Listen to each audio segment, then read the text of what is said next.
Anxiety अक्सर हमारी जिंदगी में एक ऐसा छिपा हुआ साथी बन जाती है जो हमें लगातार तनाव और डर में रखती है।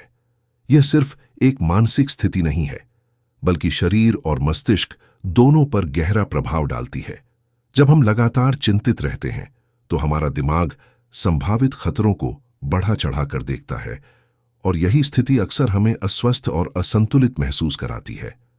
एंग्जाइटी के मूल में अक्सर हमारे बचपन के अनुभव, सामाजिक दबाव और खुद के लिए बनाई गई अवास्तविक उम्मीदें होती हैं। कई बार हम यह महसूस भी नहीं करते कि हमारी दैनिक आदतें और सोच के पैटर्न हमें एंग्जाइटी की ओर धकेल रहे हैं। यह समझना जरूरी है कि एंग्जाइटी किसी कमजोरी या कमजोर इरादे की निशानी नहीं है। यह केवल दिमाग और शरीर का वह तरीका है जिससे वह संकेत दे रहा होता है कि कुछ बदलाव की आवश्यकता है। जब हम एंग्जाइटी का सामना करते हैं तो हमारे शरीर में कॉर्टिसोल और एड्रेनलिन जैसे स्ट्रेस हार्मोन्स का स्तर बढ़ जाता है।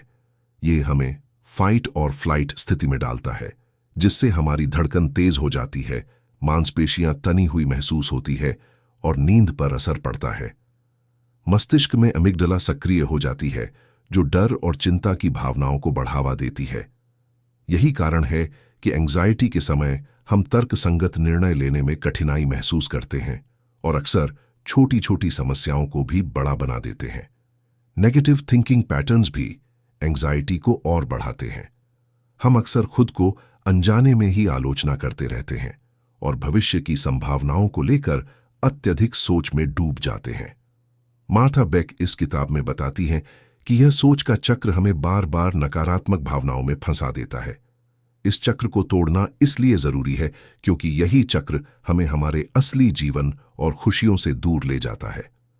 अवेयरनेस और माइंडफुलनेस की भूमिका एंग्जाइटी में महत्वपूर्ण है। जब हम अपनी भावनाओं और शरीर की प्रतिक्रियाओं को पहचानना सीख जाते हैं तो हम उन्हें नियंत्रित कर पाते हैं। मार्था बेक बताती हैं कि हमें अपने डर और चिंता का सामना करना चाहिए और यह समझना चाहिए कि यह केवल एक भावनात्मक प्रतिक्रिया है, वास्तविक खतरा नहीं। अवेयरनेस हमें यह सिखाती है कि हम अपनी मानसिक स्थिति को ऑब्जर्वर की तरह देख सकते हैं और उसे नियंत्रित कर सकते हैं। बिहेवियरल स्ट्रेटजीज भी एंग्जाइटी को कम करने में मदद करती है। मार्था बेक सुझाव देती हैं कि हमें अपने दिनचर्या में छोटे छोटे बदलाव लाने चाहिए, जैसे नियमित व्यायाम, ध्यान और ब्रीदिंग एक्सरसाइजेज हमारे शरीर और मस्तिष्क को शांत करते हैं।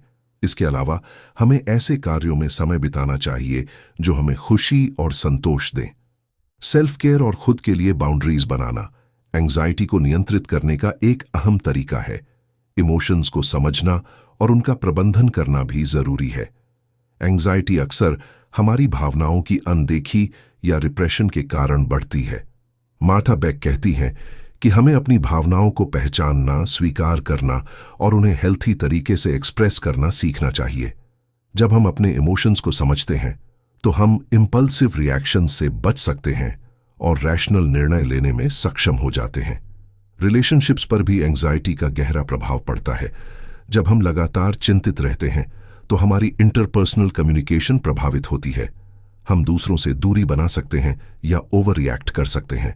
मार्था बेक बताती हैं कि हेल्थी रिलेशनशिप्स में ओपन कम्युनिकेशन और इमोशनल सपोर्ट एंग्जाइटी को कम करने में मदद करता है। अपने आसपास सपोर्टिव लोगों का होना हमें सुरक्षित और समझा हुआ महसूस कराता है। पर्पस और मीनिंग का जीवन में होना एंग्जाइटी को कम करता है। जब हम अपने जीवन में उद्देश्य और मूल्य देखते हैं तो हम छोटी छोटी चिंताओं में फंसने की बजाय अपने लार्जर गोल्स पर फोकस कर पाते हैं। मार्था बेक इस बात पर जोर देती है कि मीनिंगफुल एक्टिविटीज और पर्सनल ग्रोथ के लिए प्रयास करना हमारी मानसिक स्थिति को मजबूत बनाता है। अंत में मार्था बेक प्रैक्टिकल एक्सरसाइजेज और डेली हैबिट्स सुझाती हैं, जैसे कि ग्रैटिट्यूड जर्नलिंग, माइंडफुल वॉकिंग और सेल्फ रिफ्लेक्शन।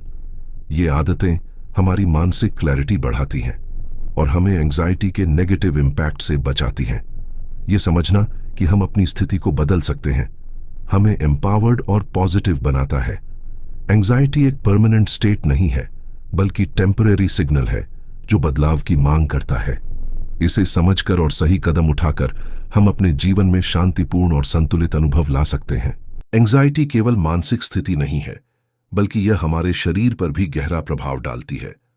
जब हम लगातार तनाव में रहते हैं तो हमारे शरीर के स्वाभाविक फंक्शंस प्रभावित होने लगते हैं। हार्ट रेट बढ़ना, सांस की गति तेज होना, मांसपेशियों में तनाव, पाचन प्रणाली में समस्या और नींद की कमी एंजाइटी के सामान्य शारीरिक लक्षण हैं। मार्था बेक बताती हैं कि यह शरीर का चेतावनी सिस्टम है जो हमें संकेत देता है कि हम ओवरस्ट्रेस्ड हैं। लंबे समय तक यह स्थिति बनी रहे तो यह क्रॉनिक हेल्थ प्रॉब्लम्स जैसे high blood pressure, weekend immunity और हार्मोनल इम्बैलेंस पैदा कर सकती है। मन भी एंजाइटी से गहराई से प्रभावित होता है। लगातार नेगेटिव थॉट्स और ओवरथिंकिंग मस्तिष्क के डिसीजन मेकिंग और प्रॉब्लम सॉल्विंग कैपेबिलिटीज को कमजोर कर देते हैं। हम अक्सर छोटी समस्याओं को बढ़ा चढ़ाकर देखते हैं और इरेशनल फियर्स के शिकार हो जाते हैं। मार्था बेक इस बात पर जोर देती है कि हमें अपने दिमाग की इन ऑटोमेटिक रिस्पॉन्सेस को पहचानना चाहिए और उन्हें रैशनल तरीके से मैनेज करना सीखना चाहिए। अवेयरनेस और माइंडफुलनेस इस प्रक्रिया में महत्वपूर्ण टूल हैं। एंजाइटी हमारे स्लीप पैटर्न्स को भी प्रभावित करती है। अनिद्रा, रेस्टलेस स्लीप और फ्रीक्वेंट वेकिंग अक्सर एंजाइटी के लक्षण होते हैं। नींद की कमी से मस्तिष्क में मेमोरी और कंसंट्रेशन प्रभावित होती है। मार्था बेक बताती हैं कि हमें स्लीप हाइजीन को प्राथमिकता देनी चाहिए, जैसे कि consistent sleep schedule, screen time कम करना और रिलैक्सेशन टेक्निक्स का अभ्यास करना। यह हमारी मानसिक और शारीरिक स्वास्थ्य दोनों के लिए महत्वपूर्ण है। फिजिकल एक्टिविटीज एंजाइटी को कम करने में मदद करती हैं। नियमित व्यायाम शरीर में एंडोर्फिन्स रिलीज करता है, जो नेचुरल मूड बूस्टर्स हैं। मार्था बेक यह सुझाव देती हैं कि वॉकिंग, जॉगिंग, योगा और स्ट्रेचिंग जैसे एक्टिविटीज एंजाइटी को मैनेज करने में सहायक होते हैं। इसके अलावा ब्रीदिंग एक्सरसाइजेज और मेडिटेशन भी हमारे नर्वस सिस्टम को शांत करने का काम करते हैं। न्यूट्रिशन और डाइट भी एंजाइटी के मैनेजमेंट में अहम भूमिका निभाते हैं। Balanced diet, sufficient water intake और प्रोसेस्ड फूड से बचाव से हमारा शरीर और मस्तिष्क बेहतर तरीके से फंक्शन करते हैं। मार्था बेक बताती हैं कि एक्सेसिव कैफीन, शुगर और अल्कोहल एंजाइटी को बढ़ा सकते हैं, इसलिए हेल्थी ईटिंग हैबिट्स को अपनाना जरूरी है। सोशल इंटरैक्शन और सपोर्ट सिस्टम भी महत्वपूर्ण है। जब हम आइसोलेशन में रहते हैं तो एंजाइटी और बढ़ती है। मार्था बेक कहती हैं कि सपोर्टिव रिलेशनशिप्स में ओपन कम्युनिकेशन और शेयर्ड एक्सपीरियंसेस हमें इमोशनल रिलीफ देते हैं। लोगों के साथ समय बिताना, पॉजिटिव इंटरैक्शंस और बॉन्डिंग एंजाइटी सिम्टम्स को कम कर सकते हैं। सेल्फ अवेयरनेस एक्सरसाइजेज जैसे जर्नलिंग, सेल्फ रिफ्लेक्शन और थॉट रिकॉर्डिंग हमें यह पहचानने में मदद करते हैं कि किन सिचुएशंस और ट्रिगर्स से हमारी एंजाइटी बढ़ती है। मार्था बेक बताती हैं कि जब हम अपने ट्रिगर्स और रिस्पॉन्सेस को समझ लेते हैं तो हम अपनी रिएक्शंस को कॉन्शियसली मैनेज कर सकते हैं। यह हमें एम्पावर्ड और सेल्फ कंट्रोल्ड बनाता है। इमोशनल रेगुलेशन भी एंजाइटी मैनेजमेंट का अहम हिस्सा है। मार्था बेक यह बताती हैं कि हमें अपनी इमोशंस को एक्सेप्ट करना चाहिए, उन्हें सप्रेस नहीं करना। एंगर, सैडनेस, फियर जैसे इमोशंस को हेल्थी तरीके से एक्सप्रेस करना मानसिक संतुलन बनाए रखने में मदद करता है। अंत में मार्था बेक का कहना है कि एंजाइटी केवल टेम्पोरेरी कंडीशन है। सही understanding, self awareness, supportive environment और हेल्थी हैबिट्स से इसे मैनेज किया जा सकता है। बॉडी और माइंड का बैलेंस बनाए रखना, सेल्फ केयर और इमोशनल इंटेलिजेंस पर ध्यान देना हमें एक शांत और संतुलित जीवन की ओर ले जाता है। एंजाइटी के पीछे अक्सर नेगेटिव थिंकिंग पैटर्न्स और सेल्फ सैबोटाज की आदतें होती हैं। मार्था बेक बताती हैं कि हम अनजाने में ही अपने मन में डर और चिंता को बढ़ावा देते हैं। हमारी सोच अक्सर एग्जैजरेटेड और कैटास्ट्रोफिक होती है, जिससे हम छोटी छोटी परेशानियों को भी बड़ा बना देते हैं। उदाहरण के लिए, एक मिस्ड डेडलाइन को हम पर्सनल फेलियर समझने लगते हैं, जबकि यह केवल एक छोटी असुविधा होती है। यह पैटर्न हमें बार बार नेगेटिव इमोशंस में फंसा देता है। सेल्फ सैबोटाज भी एंजाइटी को बढ़ाता है। हम कई बार कॉन्शियसली या अनकॉन्शियसली अपनी ग्रोथ और सफलता के रास्ते में खुद बाधा डालते हैं। मार्था बेक के अनुसार यह हमारे fear of failure, fear of judgment या लो सेल्फ एस्टीम का परिणाम हो सकता है। एंजाइटी और सेल्फ सैबोटाज एक साइकिल में रहते हैं, जहां अधिक चिंता और डर हमें इंपल्सिव या अवॉइडेंट बिहेवियर्स करने पर मजबूर करते हैं। कॉग्निटिव डिस्टॉर्शंस इस साइकिल को मजबूत करते हैं। मार्था बेक बताती हैं कि black and white thinking, overgeneralization, personalization और कैटास्ट्रोफाइजिंग जैसी सोच की आदतें हमारे दिमाग में कंटिन्यूअसली नेगेटिव लूप्स बनाती हैं। अवेयरनेस और माइंडफुलनेस इन डिस्टॉर्शंस को पहचानने में मदद करते हैं। जब हम सोचते हैं कि मुझे यह करना चाहिए या मैं हमेशा असफल होता हूं, तो हमें पॉज लेकर रैशनल इवैल्यूएशन करनी चाहिए। थॉट चैलेंजिंग और रीफ्रेमिंग टेक्निक्स एंग्जाइटी को कम करने में असरदार हैं। मार्था बेक सुझाव देती हैं कि हम अपने नेगेटिव थॉट्स को क्वेश्चन करें और अल्टरनेटिव पर्सपेक्टिव्स देखें। उदाहरण के लिए, मैं कभी सफल नहीं हो सकता को बदलकर मैं अभी सीख रहा हूं और प्रोग्रेस कर रहा हूं कहना। यह सिंपल प्रैक्टिस हमारी थिंकिंग पैटर्न्स को शिफ्ट कर सकती है। बिहेवियरल एक्सपेरिमेंट्स भी मददगार हैं। एंग्जाइटी हमें कई बार अवॉइडेंट बिहेवियर करने पर मजबूर करती है, जैसे कि पब्लिक स्पीकिंग से बचना। मार्था बेक बताती हैं कि छोटे मैनेजेबल स्टेप्स में एक्सपोजर लेना और पॉजिटिव रीइंफोर्समेंट से हम इस अवॉइडेंस साइकिल को तोड़ सकते हैं। यह सेल्फ कॉन्फिडेंस बढ़ाता है और नेगेटिव थिंकिंग पैटर्न्स को वीकन करता है। सेल्फ कंपैशन और काइंडनेस भी क्रूशियल है। मार्था बेक कहती हैं कि अक्सर हम खुद को बहुत कठोरता से जज करते हैं, जो एंग्जाइटी बढ़ाता है। हमें अपने मिस्टेक्स और लिमिटेशंस को एक्सेप्ट करना चाहिए और सेल्फ क्रिटिसिज्म के बजाय सेल्फ सपोर्ट करना चाहिए। यह मेंटल रेजिलियंस और इमोशनल स्टेबिलिटी दोनों को बढ़ाता है। रेगुलर जर्नलिंग और रिफ्लेक्शन भी नेगेटिव थिंकिंग पैटर्न्स को रिड्यूस करने में मदद करते हैं। अपने थॉट्स और फीलिंग्स को लिखकर हम उन्हें ऑब्जेक्टिवली देख सकते हैं। मार्था बेक बताती हैं कि यह प्रैक्टिस हमें ट्रिगर्स और पैटर्न्स को समझने और इफेक्टिवली मैनेज करने में सक्षम बनाती है। अंत में मार्था बेक यह बताती हैं कि नेगेटिव थिंकिंग और सेल्फ सैबोटाज हमारे नेचुरल फियर्स का परिणाम है। इन्हें पहचानना, क्वेश्चन करना और रीफ्रेम करना एंग्जाइटी को मैनेज करने की दिशा में पहला कदम है। पॉजिटिव माइंडसेट, सेल्फ अवेयरनेस और कॉन्शियस एक्शन से हम अपने लाइफ एक्सपीरियंस को अधिक संतुलित और जॉयफुल बना सकते हैं। माइंडफुलनेस और अवेयरनेस एंग्जाइटी के मैनेजमेंट में कॉर्नरस्टोन है। मार्था बेक बताती हैं कि जब हम प्रेजेंट मोमेंट में कॉन्शियसली रहते हैं, तो हम अपने इमोशंस और रिएक्शंस पर बेटर कंट्रोल पा सकते हैं। अक्सर हमारा दिमाग पास्ट रिग्रेट्स और फ्यूचर वरीज में फंस जाता है, जिससे एंग्जाइटी बढ़ती है। माइंडफुलनेस हमें यह सिखाती है कि थॉट्स और इमोशंस ऑब्जर्वर की नज़र से देखें, बिना जजमेंट के। अवेयरनेस हमें यह समझने में मदद करता है कि हमारी फिजियोलॉजिकल रिस्पॉन्सेज और कॉग्निटिव पैटर्न्स कैसे एंग्जाइटी को ट्रिगर करते हैं। जब हम हार्ट रेट, ब्रीथिंग और मसल टेंशन को नोटिस करते हैं, तो हम समझ सकते हैं कि हमारे शरीर में स्ट्रेस कैसे बिल्ड हो रहा है। मार्था बेक सुझाव देती है कि इसे ऑब्जर्व करना और काल्मली रिस्पॉन्ड करना एंग्जाइटी के नेगेटिव इम्पैक्ट को कम करता है। मेडिटेशन और ब्रीदिंग एक्सरसाइजेज माइंडफुलनेस को स्ट्रेंथन करते हैं। सिंपल टेक्निक्स जैसे डीप ब्रीथिंग, बॉडी स्कैन और गाइडेड मेडिटेशन नर्वस सिस्टम को काल्म करते हैं और मेंटल क्लैरिटी बढ़ाते हैं। मार्था बेक कहती हैं कि नियमित अभ्यास से हम ऑटोमेटिक नेगेटिव थॉट लूप्स को ब्रेक कर सकते हैं। माइंडफुल जर्नलिंग भी एक इफेक्टिव टूल है। अपने डेली एक्सपीरियंसेस, इमोशंस और रिएक्शंस को लिखना हमें ट्रिगर्स और कोपिंग स्ट्रैटेजीज को समझने में मदद करता है। मार्था बेक बताती हैं कि इस प्रैक्टिस से हम रैशनल थिंकिंग और इमोशनल रेगुलेशन को एनहांस कर सकते हैं। अवेयरनेस का मतलब सिर्फ एक्सटर्नल वर्ल्ड को देखना नहीं है, बल्कि इंटरनल लैंडस्केप को भी समझना है। अपने फियर्स, डिजायर्स और लिमिटेशंस को रिकॉग्नाइज करना हमें एम्पावर्ड बनाता है। मार्था बेक यह बताती हैं कि जब हम अपने इमोशंस को एक्सेप्ट करते हैं, तो हम अनहेल्पफुल पैटर्न्स को ब्रेक कर सकते हैं। माइंडफुल डिसीजन मेकिंग एंग्जाइटी को रिड्यूस करने में मदद करता है। इंपल्सिव या इमोशनली ड्रिवन डिसीजंस अक्सर नेगेटिव आउटकम्स और रिग्रेट को जन्म देते हैं।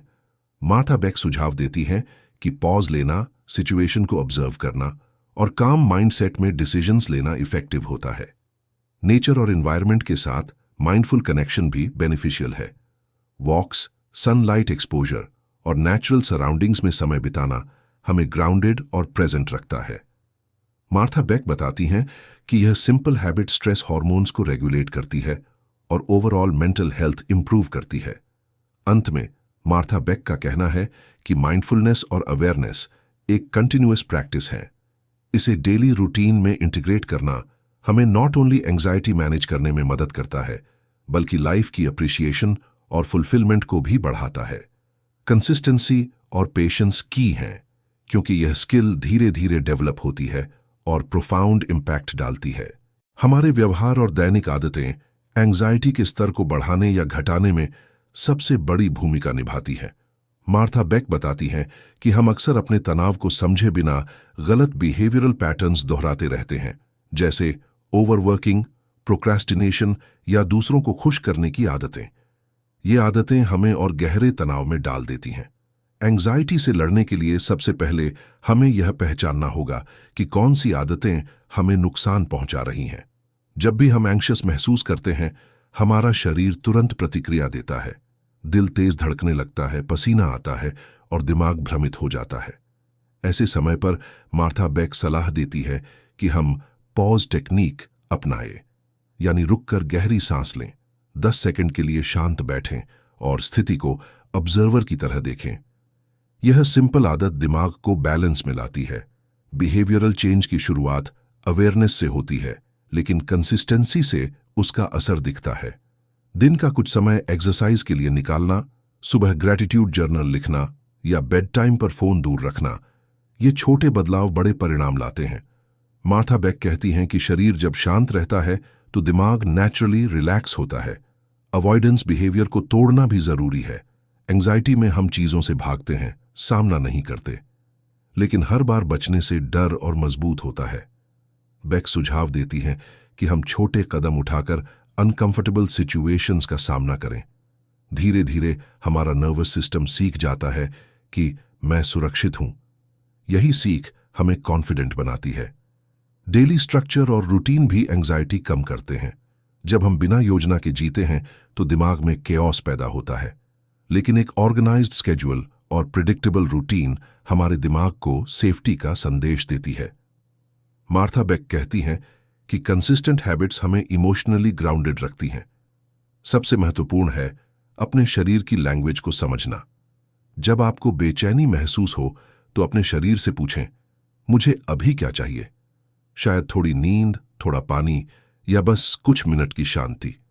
यह आत्मसंवाद हमारे भीतर सेल्फ केयर और कंपैशन की भावना जगाता है, और यही व्यवहारिक परिवर्तन एंजाइटी को धीरे धीरे डिसॉल्व करता है। एंजाइटी के केंद्र में अक्सर हमारे भावनाएं होती हैं, डर, असुरक्षा, गिल्ट और शेम। ये भावनाएं जब अनदेखी रह जाती हैं तो वे शरीर और दिमाग में जड़ पकड़ लेती हैं। मार्था बेक बताती हैं कि हम बचपन से सिखाए जाते हैं कि मजबूत बनो, रो मत, लेकिन यही सप्रेशन एंजाइटी का कारण बनती है। जब भावनाएं दबाई जाती हैं तो वे दूसरे रूप में बाहर आती हैं, गुस्से, थकान या आत्मसंदेह के रूप में। अपनी भावनाओं को पहचानना पहला कदम है। जब आप चिंता में हो, खुद से पूछें, मैं वास्तव में क्या महसूस कर रहा हूं? डर, शर्म, अकेलापन? मार्था बेक कहती हैं कि भावनाओं को नाम देना उन्हें नियंत्रित करने का आधा काम है। जैसे ही आप नाम देते हैं, दिमाग में क्लैरिटी बढ़ती है। इमोशनल रेगुलेशन का मतलब है किसी भावना को न दबाना, न उसे पूरी तरह बहने देना, बस उसे ऑब्जर्व करना। उदाहरण के लिए, जब गुस्सा आए तो तुरंत प्रतिक्रिया देने के बजाय गहरी सांस लें और उसे शरीर में महसूस करें। आप पाएंगे कि वह धीरे धीरे शांत हो रही है। यह प्रैक्टिस अवेयरनेस और पेशेंस दोनों सिखाती है। सेल्फ कंपैशन भी इमोशनल बैलेंस में जरूरी है। मार्था बेक कहती हैं कि हमें खुद से उसी दया से पेश आना चाहिए जैसे हम किसी करीबी दोस्त से आते हैं। जब हम अपने दुख को स्वीकार करते हैं तो हीलिंग शुरू होती है। रोज थोड़ी देर ग्रैटिट्यूड या फॉरगिवनेस पर ध्यान देना भी एंजाइटी कम करता है। जब हम भावनाओं को जगह देते हैं तो वे हमें अंदर से मुक्त करती हैं।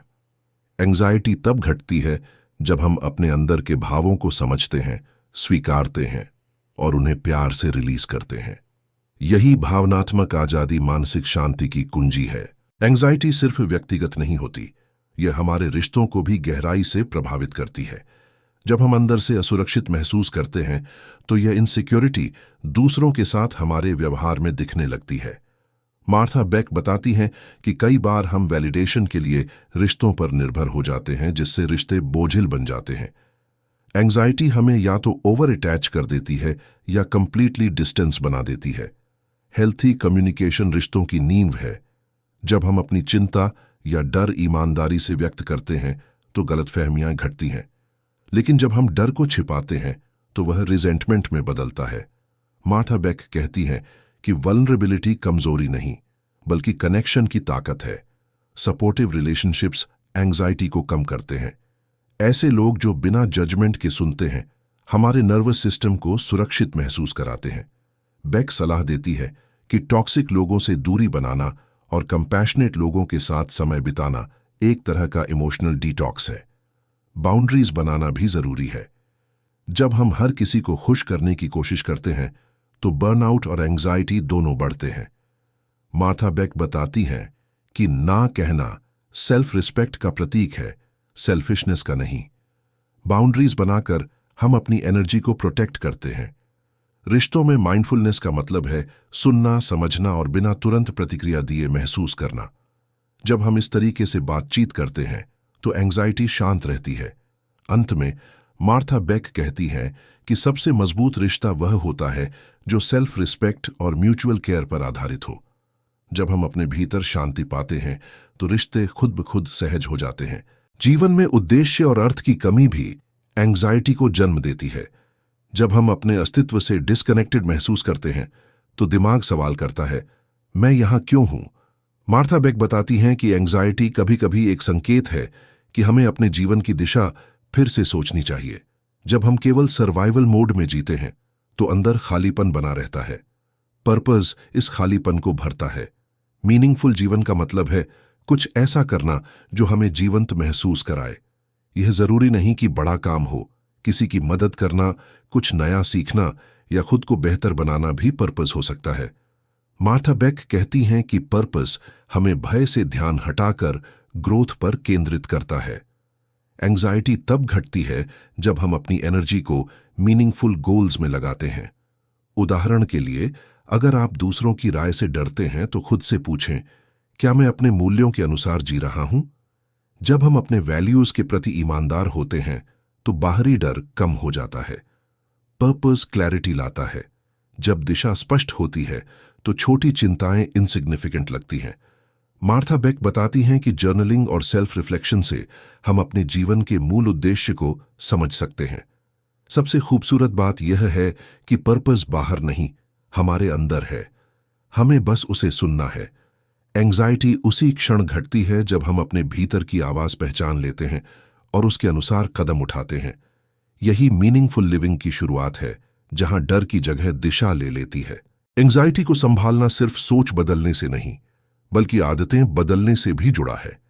मार्था बेक प्रैक्टिकल एक्सरसाइजेस बताती हैं जो रोजमर्रा की जिंदगी में शांति और संतुलन लाती है। सबसे पहले, सुबह के समय 5 मिनट की माइंडफुल ब्रीदिंग। बस अपनी सांसों पर ध्यान दें, कुछ भी बदलने की कोशिश न करें। यह छोटा अभ्यास पूरे दिन के लिए काल्मनेस लाता है। दूसरा, ग्रैटिट्यूड जर्नलिंग। हर रात 3 चीजें लिखिए जिनके लिए आप थैंकफुल हैं। यह दिमाग को स्कैरसिटी से अबंडेंस की ओर शिफ्ट करता है। मार्था बेक कहती हैं कि ग्रैटिट्यूड एनर्जी को चेंज कर एंग्जाइटी को डिसॉल्व करती है। तीसरा, डिजिटल डिटॉक्स। स्क्रीन से दूरी रखकर हम अपने दिमाग को राहत देते हैं। ओवर स्टिमुलेशन एंग्जाइटी को बढ़ाता है, जबकि शांत माहौल उसे घटाता है। चौथा, डेली सेल्फ टॉक का अभ्यास। हर सुबह खुद से कहें, मैं कैपेबल हूं, मैं शांत हूं, मैं सुरक्षित हूं। यह अफर्मेशन सबकॉन्शियस माइंड को रीप्रोग्राम करता है। पांचवा, बॉडी मूवमेंट। चाहे योगा हो या वॉक, मूवमेंट इमोशंस को रिलीज करता है। एंग्जाइटी बॉडी में फंसी एनर्जी है, उसे बाहर निकालना हीलिंग का हिस्सा है। मार्था बेक यह भी कहती हैं कि हर दिन 10 मिनट साइलेंस टाइम रखें, बिना फोन, बिना शोर। यह समय दिमाग के लिए रीसेट बटन की तरह काम करता है। कंसिस्टेंसी इन हैबिट्स में सबसे जरूरी है। कोई भी अभ्यास एक दिन में परिणाम नहीं देता, लेकिन हर दिन थोड़ा थोड़ा करना जीवन बदल देता है। मार्था बेक के शब्दों में, काम is a choice and you can practice it every single day. जब हम इन आदतों को जीवन में उतारते हैं, एंजाइटी केवल एक बीती हुई भावना बन जाती है। अगर आपको ये बातें दिल को छू गई हों, तो वीडियो को लाइक करें, अपने दोस्तों के साथ शेयर करें और ऐसे ही प्रेरणादायक कंटेंट के लिए चैनल को सब्सक्राइब करना न भूलें। अगली वीडियो में मिलते हैं एक नई सोच और नई उम्मीद के साथ।